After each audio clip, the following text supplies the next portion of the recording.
Olá! Iniciamos hoje mais uma análise a fundo, desta vez sobre o método Destiny de Tiago Brunet. Recebemos um resumo executivo, bem detalhado, e também trechos de uma apresentação em vídeo do próprio Brunet. Oi, vamos lá mergulhar nesse material. A proposta é, olha, ambiciosa. Transformar a vida das pessoas em apenas 2 dias de imersão, levando-as a um estado de paz e prosperidade que, segundo o material, pode impactar até gerações futuras. Uma promessa bem forte, né? E a base anunciada. Uma mistura de sabedoria milenar, bíblica, com validação científica. Ele fala de neurociência, menciona até pesquisadores de Harvard. Essa combinação chama atenção. A ideia central que parece permear tudo é que a vida deveria ser guiada por princípios, né? Universais, atemporais. E não tanto pelas emoções do momento. Certo. E essa paz e prosperidade não são exatamente o que a gente pensa primeiro, tipo dinheiro ou ausência de problemas. São descritas mais como conquistas internas, sabe? Estados da mente, do espírito, que não dependeriam tanto das circunstâncias de fora. Entendi. Então a nossa missão aqui é desmembrar um pouco isso, né?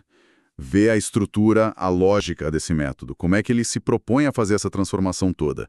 Vamos investigar a fundo esses materiais para entender os conceitos e como eles se conectam para cumprir essa promessa aí de paz e prosperidade internas. Combinado. Bom, o método começa então posicionando a paz como um estado de espírito. Ele até usa aquela imagem, né, de Jesus dormindo tranquilo durante a tempestade. Sim, essa imagem é forte. E a prosperidade como um estado mental, tipo a capacidade de gerar riqueza mesmo começando do zero. Ele considera essa busca algo universal. A Bíblia, né? Apresentada como fonte de sabedoria comprovada pelo tempo, mais de 2000 anos. E, por outro lado, ele busca esse selo de aprovação mais moderno, da ciência. Os materiais falam de neurociência, colaborações com pesquisadores ligados a Harvard, até um artigo científico que estaria em publicação sobre o método. Essa combinação é interessante. Mas, assim, sobre essa validação científica, os materiais detalham quais aspectos a neurociência valida ou, sei lá, quais foram os achados dessas pesquisas que ele menciona? Fica claro isso? Olha, esse é um ponto que fica um pouco no ar, pelo menos nos materiais que a gente analisou. Existe a afirmação dessa validação mencionando as áreas, as instituições, Harvard, neurociência. Certo. Mas o resumo e os trechos do vídeo não chegam a aprofundar nas pesquisas específicas ou como exatamente elas comprovariam os princípios que ele ensina. Fica mais como uma chancela de credibilidade, sabe? Do que uma explicação detalhada dessa conexão científica. Entendido. Funciona mais para dar autoridade, então. Parece que sim. Bom, seguindo a linha de raciocínio do método, o Brunet também fala sobre o que nos move, né? Ele simplifica bastante. A gente foge da dor, problemas financeiros, no casamento, enfim, e busca o prazer, que seria o sucesso, a harmonia familiar. Exato. E a chave para navegar bem entre esses dois polos, segundo ele, seria a educação. Educação. Mas não só no sentido formal de escola-faculdade. É mais amplo, tipo, acesso a conhecimento que expande a mentalidade, que permite entender melhor esses ciclos de dor e prazer e fazer escolhas melhores, né? Evitando erros como, sei lá, vícios, atitudes que prejudicam a gente e os outros. Essa ideia de expansão da mentalidade é bem recorrente no material. Entendi. E é nesse contexto que entra um dos pilares do método, que é aquela ideia. Princípios valem mais do que sentimentos. Parece simples, né? Mas tem umas implicações bem profundas no jeito de viver que ele sugere. Sim. A lógica que ele apresenta é que sentimentos são instáveis, né? Reativos. Alguém te ofende, você sente raiva, alguém te elogia, você fica feliz. Viver só com base nisso levaria a uma vida de altos e baixos, muita impulsividade, arrependimento, talvez. Faz sentido. Os princípios, por outro lado, seriam estáveis, proativos, um guia mais constante, né? Aquele exemplo que ele dá sobre honrar o pai é bem direto nisso, não é? Quer dizer, mesmo sentindo raiva por alguma coisa que o pai fez, o princípio da honra, segundo o método, deveria, sei lá, bloquear uma reação agressiva baseada só no sentimento ali do momento. Exatamente. E para reforçar essa ideia, ele faz uma distinção, que parece bem importante, entre princípios e regras. Os princípios seriam tipo de origem divina, eternos. E seguir esses princípios traria recompensas mais internas, um bem-estar, um alinhamento. Certo. Já as regras seriam criações humanas, temporais, e elas surgiriam justamente porque os princípios foram quebrados. Ah, interessante. Ou seja, cumprir uma regra, tipo uma lei, serve mais para evitar punição. Isso. Mas não necessariamente gera aquela recompensa interna que viria de viver o princípio por trás da regra. O exemplo da lei antirracismo versus o princípio do amor foi bem claro nisso. A lei pune a discriminação, mas viver o princípio do amor seria algo... Exato. E ele conta aquela história curiosa, né? Da placa no banheiro do aeroporto. Ah, sim. Favor urinar no mictório. Para ilustrar de forma quase cômica como as regras aparecem quando o bom senso, o princípio que está implícito ali, falha. É quase um precisa mesmo desenhar, né? Pois é, faz todo sentido dentro da lógica que ele apresenta. E para algo ser considerado um princípio válido dentro do método, ele tem que cumprir 4 requisitos específicos, é isso? Sim, são como 4 filtros. Primeiro, ser atemporal. A verdade que ele carrega não pode mudar com o tempo. Segundo, ser universal.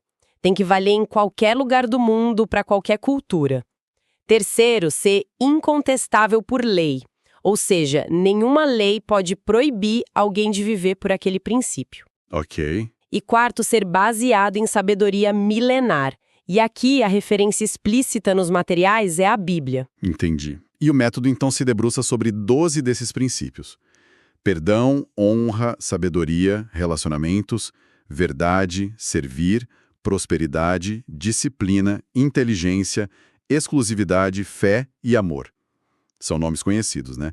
Mas a promessa é que a profundidade está na aplicação prática que ele ensina lá no curso. Partindo desses princípios, o método propõe uma jornada de transformação em 3 etapas. A primeira é a expansão da consciência. Isso é visto como fundamental, a base para se conhecer melhor, entender o propósito de vida.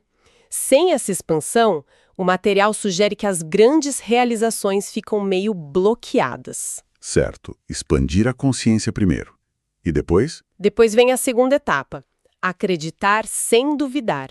Aqui o foco é na fé, não só religiosa necessariamente, mas na capacidade de agir com base na convicção, mesmo sem ter garantias concretas, sabe? Como alguém que abre um negócio. A pessoa acredita que vai dar certo antes de ter as provas. É um salto de confiança. Interessante. Fé como ação sem garantia. Isso. E por fim, a terceira etapa, fazer o que precisa ser feito. É o chamado para ação mesmo, para responsabilidade. Sair daquela postura de vítima ou de ficar culpando os outros e assumir o controle das próprias ações e decisões para alcançar os objetivos. E para mapear onde as pessoas estão nessa jornada toda, o método usa uma classificação, né? 4 perfis. E a meta declarada é levar todo mundo para o último nível. Isso mesmo. Começa com o ignorante, que seria a pessoa que até tem boa intenção, gostaria de viver por princípios, mas simplesmente não os conhece. Talvez por falta de acesso, de oportunidade. Ok, o ignorante. O segundo é o rebelde. O rebelde já conhece os princípios, teve acesso à informação, mas por algum motivo escolhe não seguir. Ou seguir só alguns, né? O Brunetti até menciona nos vídeos que ele mesmo já se viu nessa categoria no passado. Ah, interessante ele se colocar aí. Sim. O terceiro é o cego no precipício. Esse é descrito de uma forma mais dura. É quem nem conhece e nem tem interesse em conhecer os princípios, estaria focado em outras coisas, talvez até prejudiciais. O Brunet sugere que esse perfil nem estaria buscando um curso como Destiny. Entendi. E o quarto, que é o objetivo final, é o bem-aventurado. Exato, aquele que não só conhece os princípios, mas vive de acordo com eles, e aí alcançaria aquele estado de paz e prosperidade interna prometido, descrito como felicidade e bênção. Então, o público que o método quer atrair e transformar seriam principalmente os ignorantes, no sentido de não conhecer mesmo, e os rebeldes. Isso, ajudando essas pessoas a se tornarem bem-aventuradas. Agora, um ponto que o próprio Brunet parece enfatizar bastante nos materiais é a tal da teoria das 4 mentalidades. Ele apresenta isso como um desenvolvimento dele, validado por neurocientistas, e a base é aquela ideia de que a visão de futuro de uma pessoa depende do tamanho da sua consciência. Isso parece ser central para a tal expansão da consciência que ele tanto fala. Sim, com certeza. É uma parte bem substancial da explicação dele. É apresentada como uma hierarquia mesmo, níveis de consciência. O nível 1 é a mente de sobrevivente, que ele também chama de o insensato. E a afirmação no material é forte. Mais de 50% da população estaria nesse nível. Mais de 50% é um número bem impactante. Os materiais dão alguma base para essa estimativa, alguma pesquisa, alguma fonte que sustente esse percentual? Olha, os materiais que a gente tem, o resumo e os trechos do vídeo afirmam esse percentual, assim, categoricamente. Mas não detalham a origem do dado, não. O Brunet apresenta como parte da teoria que ele diz ter sido validada por neurocientistas, mas a fonte específica desse número não é citada. Entendi. Fica como uma afirmação da teoria dele.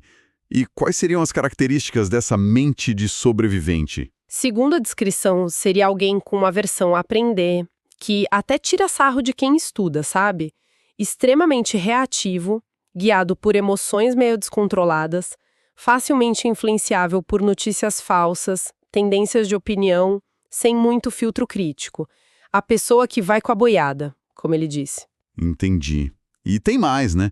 Visão de curto prazo, busca de prazer imediato. Disney depois. Falta de busca por excelência também, fazer as coisas de qualquer jeito, uma dificuldade enorme em admitir erros, sempre culpando fatores externos ou outras pessoas, e ausência de planejamento. A descrição é bem dura, chega a dizer que essa mentalidade se autodestrói. Ele até conta aquela história do motorista que errou o caminho, mas se recusou a admitir o erro, né?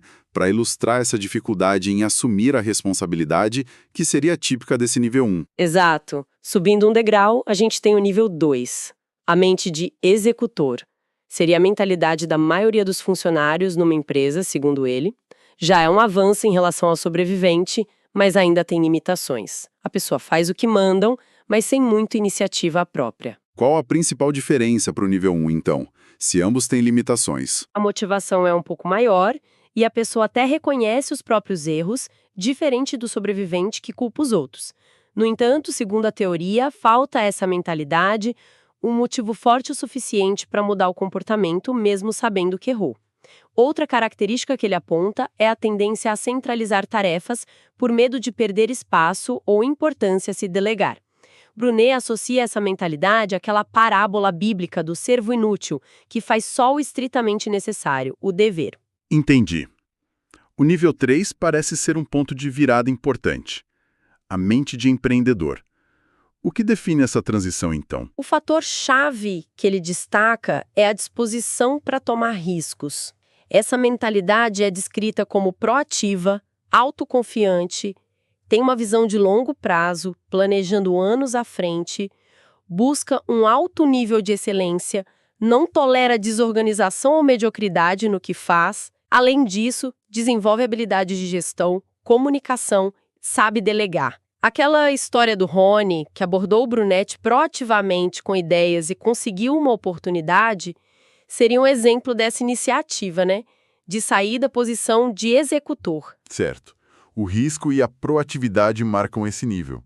E o topo da pirâmide seria o nível 4, a mente de destino. O que caracteriza esse nível? É o ápice. É descrito com termos bem enfáticos. Automotivada, autodirigida, indesistível, imparável, superadaptável. É alguém que não só toma riscos, mas faz isso de forma obstinada, buscando uma visão maior. O exemplo citado é o de Elon Musk, que teria apostado tudo da venda do PayPal na Tesla, um risco altíssimo.